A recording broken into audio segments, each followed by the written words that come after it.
Middas Harachmim, he's going into explaining the idea that there is Mikamoicha ba'elim Hashem, Mikamoicha Neder ba'kodesh, the difference in the Targum Yonason versus the Targum Onkelos. The Targum Yonason says there is no one similar to you amongst even the mighty ones, B'meroima, even amongst the Malachim.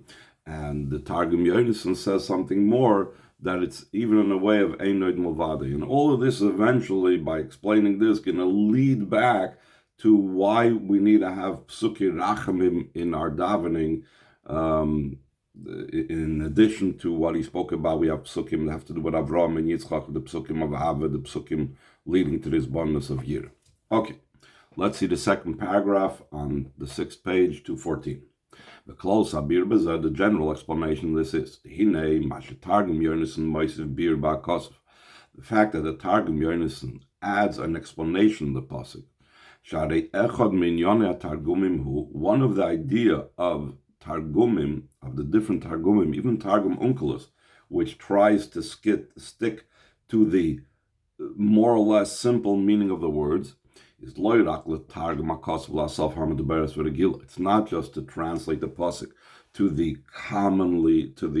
lingua franca, to the language that was used. So it wasn't just about translation of the pasuk to Aramaic, but also to add explanation. And this is true in Targum Onkelos, and even more so in the other Targumim like Targum Yonason. So first he explains how the Targum Yonason's explanation of this pasuk Mikamoicha ba'elim Hashem is. The Metzada Kosev Bolvad, if not for the Targum Yonason's explanation, if you would only read the pasuk and translate it, if you want literally, after it would be possible to say, heaven forbid, Mikamoicha ba'elim Avai, Mikamoicha Neder ba'Kodesh, who is like you in the mighty ones of Avai, who is like you, that's glorified in holiness. The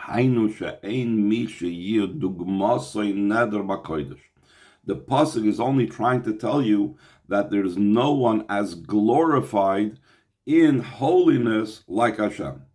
There are others like Hashem, but they are not neder b'kodesh. They're not glorified in holiness.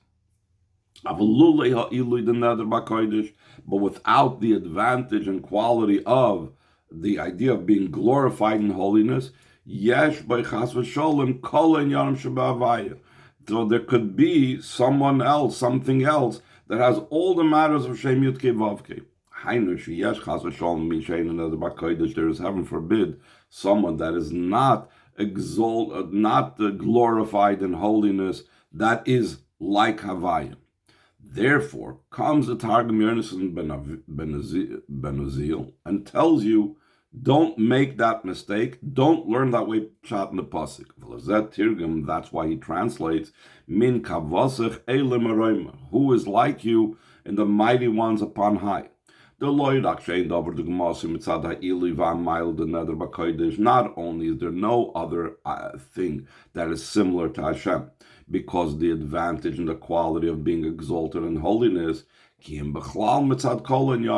in general, from all matters perspective, there's no other thing that is, no other matter that is like you. In more down-to-earth terminology, and with this, the pasuk comes to negate, in the explanation of the Targum Yonason ben Uzziel, it comes to negate the idea of shituf, the idea of partnership, that a person shouldn't say that there's Hashem, and Hashem has also partners, helpers in creating and running the world, though they are of a lower stature than Hashem. So the Rebbe explains what is this idea of shituf. The inyan shituf, inyan avodah zarah. Shituf is not avodah zarah. It's not idolatry. Ki im inyan noisef sheneschadish etzel Yisrael. It's something additional that the Yidden have an obligation to believe and to negate the idea of shituf, whereas non-Jews do not. as we'll soon explain, it's actually a machlokes. If you do a machlokes aposkim, as it's known, the dispute amongst the codifiers. If non-Jews, that we know one of the Sheva mitzvot bnei Noach is they cannot serve avodah zarah, but are they allowed to believe that there is a shituf to Hashem, that there's Hashem and there's other lesser powers with whom He works together? So the very fact that when it comes to avodah zarah, that's out of the question for a ben Noach. When it comes to shituf, there is room to say, at least according to one opinion, that bnei Noach are permitted to believe in shituf. Therefore, the mezahei chacha, from this, it's a proof. The inyan hashituf eina inyan avodah zarah. The idea of partnership is not the idea of avodah zarah. The avodah zarah achas ma mitzvah shenitztava adam marish. Avodah zarah is one of the mitzvahs that Adam Marish was commanded in. Ubemela gam kol bnei Noach shalachar. And therefore, all the non-Jews following Adam Rishon are also commanded in it. As we know that in general, the Sheva mitzvah bnei Noach were commanded to Adam Rishon, except for a change in one of them. Instead of the prohibition to eat meat, it only became Ever Menachai. So still in all, even though Adam Rishon was, and therefore the Bnei Noach were commanded on the prohibition of idolatry, there's still an opinion that the Bnei Noach were not commanded. They do not have an isur to have Hashem have co-partners of lesser stature. So we see from this the shituf that shituf, which Yidden are prohibited from believing in, is not identical with idolatry, since there are opinions that Goyim are allowed to believe in it. Even according to the opinions that non-Jews were also commanded not to believe in shituf, the very fact that one has to specifically emphasize that they were commanded not to believe in partnership for Hashem, moving the yeshnik solkadai to chumakim v'svara loimed loinitztav. It's understood that there's a possibility, there's an approach to believe that they were not commanded. Therefore, it's not something that's included in avodah zarah. So therefore, when the pasuk mi kamocha ba'elam avaya, it comes to tell you, do not even say that there's anyone like you, or you have any partners above in the creation and so on. So now the Rebbe is going to explain the idea of shituf some more in just to understand what that applies. Third paragraph on the page, the general difference between shituf and idolatry, yuvan pia medrash being hamalachim, will be understood according to the medrash concerning the malachim. Rabbi Yochanan is of the opinion that the malachim were created on the second day of creation. Rabbi Chanina says they were created on the fifth day, which gospel, like it says, what does it mean? And the fly shall fly, and a flying creature shall fly. So these two words hint at Malach Michal and Malach Gavriel. The main point of is the next part of the Medrash. Rabbi Luyani Bar Tvaroi. So Rabbi Luyani Bar Tvaroi said, Bein al daite the Rabbi Chanina. Bein al daite Rabbi Yochanan. Whether you follow the second opinion or you follow the first opinion, whether it's Thursday or Monday, Hakel Moedim Shloi Nivru B'Rishon Klum. All are admitting that the Malachim were not created at all on the first day. How come? There was a reason behind it. So that people shouldn't say,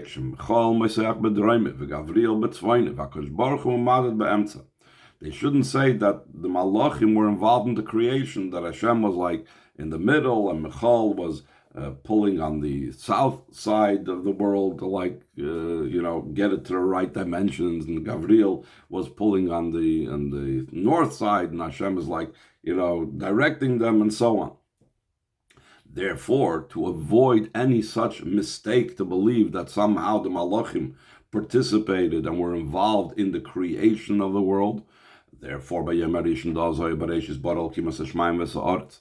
Therefore, on the first day, that's when it was that Hashem created the heavens and the earth. The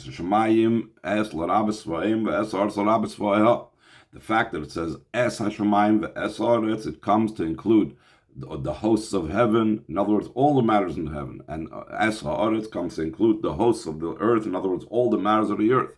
So everything that was created on the first day. So even though the general creation of the heavens and the earth and everything, including in it, came into being on the first day, Hashem was singular and the only one in the world. There was no idea of partnership whatsoever. Even the help of Michal and Gavriel. This is the idea of the negation of Shittuf. It's understood from this, even such creatures, creations of Hashem like Michal and Gavriel. The Ma'aser Bereshis top of 215, if there would have existed on the first day of creation, it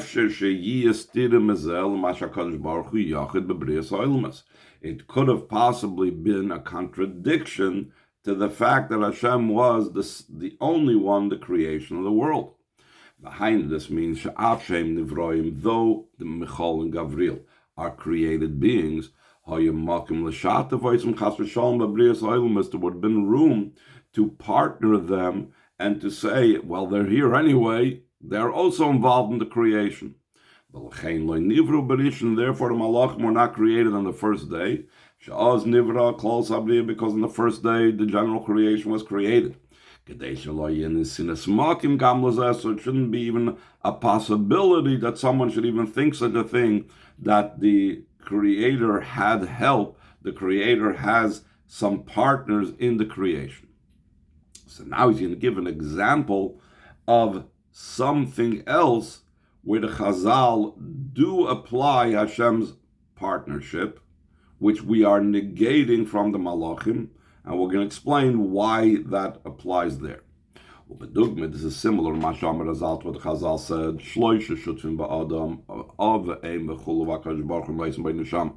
that every person has three partners in his creation, in his making.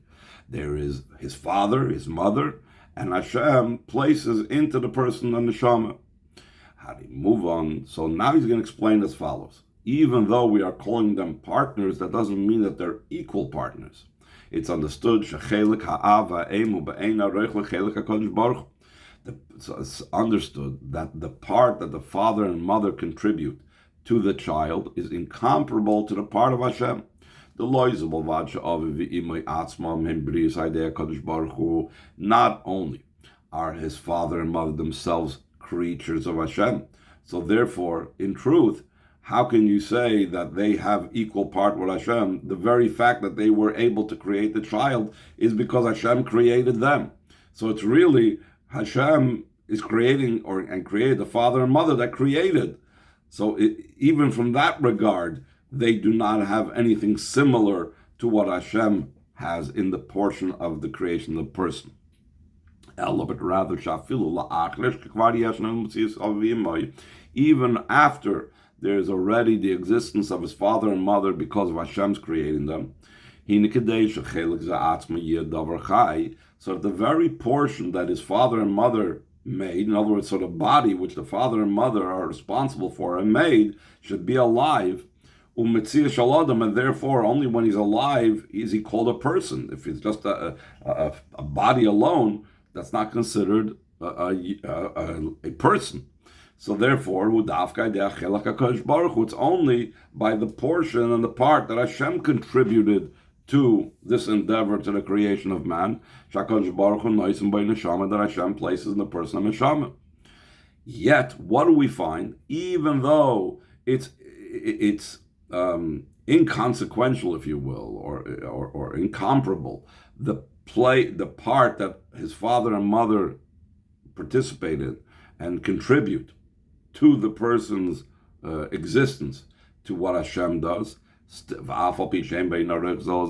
even though it's incomparable, the part that the parents contribute to what Hashem contributes to the person, they're called three partners. Therefore, because the partnership does not have to be huge, it can be even a minor amount, comes the Targum Yonason, that even that minor amount we do not say about Hashem in the world. This is what the Targum Yonason comes to negate and exclude in adding in his explanation, who is like you in the mighty ones of upon high, Shlilas Einin HaShituf, negating the idea of partnership by Hashem, afilu shel davar shu bein haroich, even something that is completely incomparable, that have no significance whatsoever. Later on, we can explain that the reason why parents, if they're so insignificant, are called partners is because they had the free choice. But we'll get to that in a few paragraphs. So he says in the second paragraph on the 7th page, following the understanding of Targum Yonason ben Uziel, to just negate the idea of shituf, so then there's a higher type of negation. The way the Targum Onkelos said. In other words, the Targum Onkelos we mentioned is not just about negating any partnership, but negating anything besides Hashem.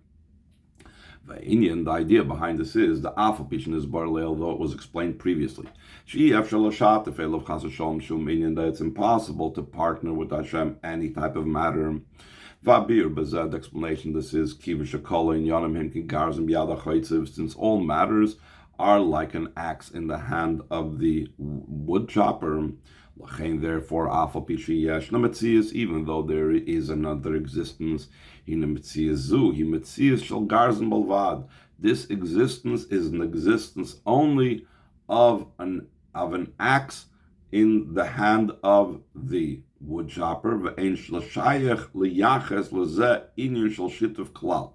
It's impossible to say that it's a partnership. In other words, here he's going to explain the reasoning why no aspect of the creation can be considered a shituf to Hashem, because they play no greater role than an axe.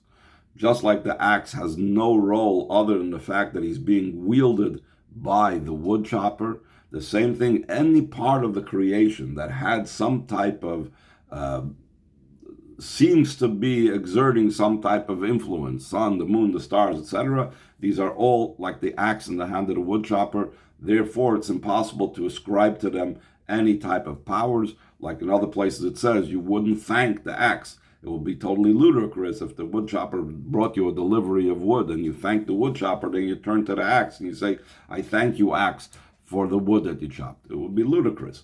The same thing, every other aspect of creation except for Hashem. That is the negation only of Targum Yonason ben Uziel. The Targum Onkelos goes a step further. There's a greater negation. Vihika Targum Onkelos to less bar menachet. It's like the Targum Onkelos said, there's no one besides you. The ein mitzias klal, afilu lo mitzias shel garza, and there's no existence whatsoever, not even an existence of an axe. V'chol ha-mitzias hu alakus belvad, and the entire existence is only godliness.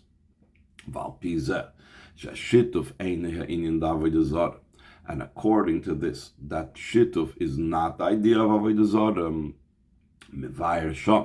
So he explains over there in the Maimer that we're referring to from Maimer Rabim of the Hemshech of Maimer Rabim, the Maimer entitled Mikamoicha of the Rebbe Marash.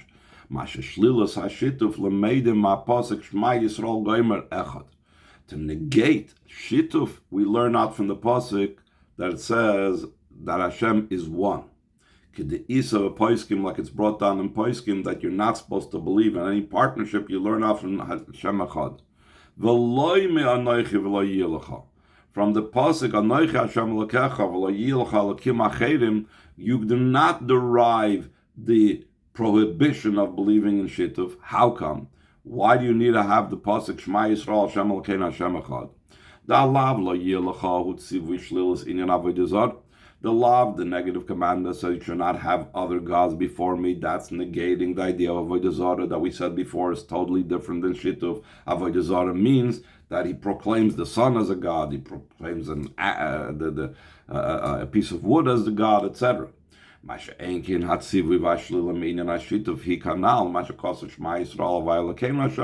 opposed to the command and negating the idea of partnership is like we said before, from where it says Shema Yisrael Havaya Elokeinu Havaya Echad.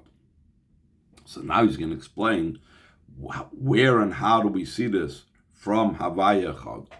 The idea behind this is that we need to understand Lama Nemar Havaya Echad v'lo Yachid. Why does it say Havaya is one and not singular, the only one? That a Yachid Moidal Achdus Yoser Me'echad. Yachid, the word Yachid in Lashon Kodesh indicates a greater unity and singularity, more than the number one or the word one. The Be'echad Yesh Gam Echad Amoni. When you use the word Echad, Echad could also be a one that could be counted and followed by 2, 3, 4, and 5. The number one does not negate that there is no others. Similar to what it says at the creation. Initially was one day. And after day one, there was a second day and the days following it. So we find that Echad does not negate that there could be others following it. Similarly, by it says by the Yud Beis Shvatim, by the 12 Shvatim, send from you one. So what does that mean? 1 out of 12. Yud Beis, though in total they were 12. The one that they sent from the 12 Shvatim, he was called Echad. So we see Echad is not something that negates that there aren't any others. And so too in many other things that we see that Echad does not negate the possibility of others. So if you want to proclaim the unity and oneness of Hashem, Echad does not fully express it. The Yachid is opposed to the expression or the description of Yachid. Pirusha Yachid umiyuchad. It means it's the only one. It's singular. You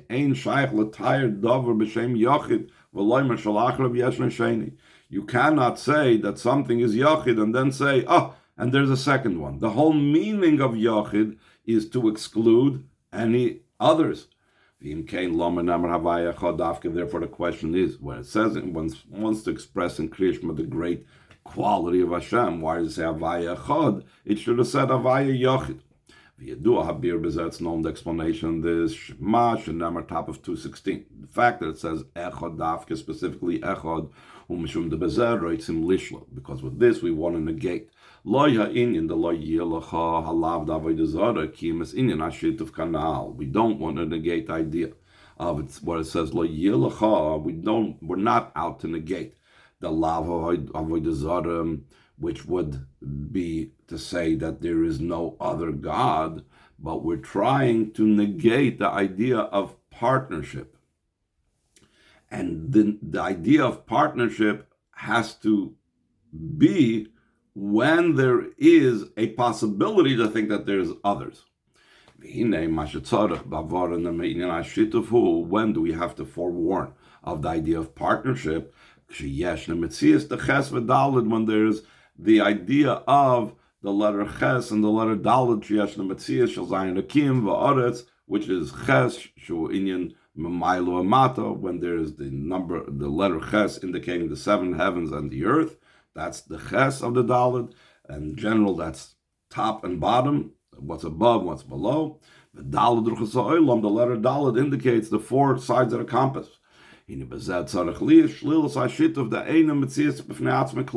that, we need to have the negation of partnership and said that these are not their own entities, even though they exist, they are not their own entities. That's the idea of Kriyashma, that we're saying in the Pasuk Shema Yisrael, the Chazal used the term Kadam Lichte L'maylo Matal Dal Sitrin. Once you made Hashem king above and below into 4 sides. That he says Havaya Echad.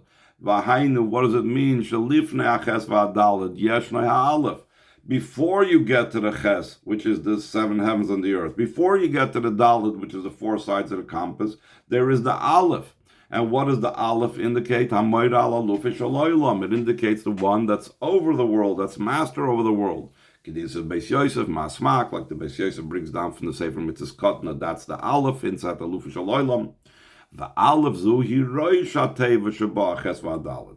Aleph is the beginning of the letter that the beginning of the word that includes in it the Ches and Dalet. Val derech zeh, Masha Kadosh Baruch Hu Alufish Aloylam, the fact that Hashem is the master of the world. Hainu Alufish Al Ches Zayin Rekim V'Dalet. That the fact that he is the master, the boss, the one that rules over the letter Ches and the letter Dalet, the seven heavens and the earth and the four sides of the compass. That's why it specifically chooses Echad and not Yochid. The Eloya Nemar Yochid, if it would say Yochid, it's possible that Hashem is the only one like him. But there's also something other than him. Like we said before, it's going on the seven heavens and the earth and the four sides of the compass.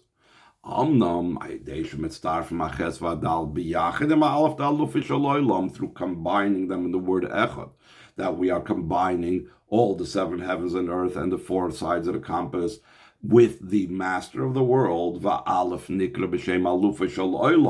called the master of what? Of the world. It's found at the beginning of the word. It's ruling over the Ches and Dalet. With this negates even the idea of partnership. Even a type of partnership that could be similar to the partnership of a father and a mother with Hashem. And now he's going to explain why by a father and a mother we could call them partners. The reason why father and mother are called partners to Hashem, because Hashem gave them free will. And they could choose not to have a child, not to get married. Even though this choice was given to them by Hashem, when Hashem gave it to them, now they became beings that have choice, and therefore they are considered partners to Hashem. But that's referring to in the pasuk, become that we said it's going on Elikim, the Malachim that are called Elikim. Even like we say, there's the expression that Machal is on Hashem's right, Kaviyachal, and Gavriel is on his left, like we brought before from the Medrash. So to all matters of the creation, like the heavens and the earth, etc. They're still like an axe in the hand of the wood chopper. Therefore, it's impossible to call them partners. Even less than the partnership of a father and mother is with Hashem in the creating of a child. Next week, we're going to learn further about, this is all still in the explanation of Targum Yonason, the negation of partnership from Hashem. Next week, we're going to talk about the Targum Onkelos, about negating anything, not just partnership, but negating any other existence, the idea of Ein Oid Milvad.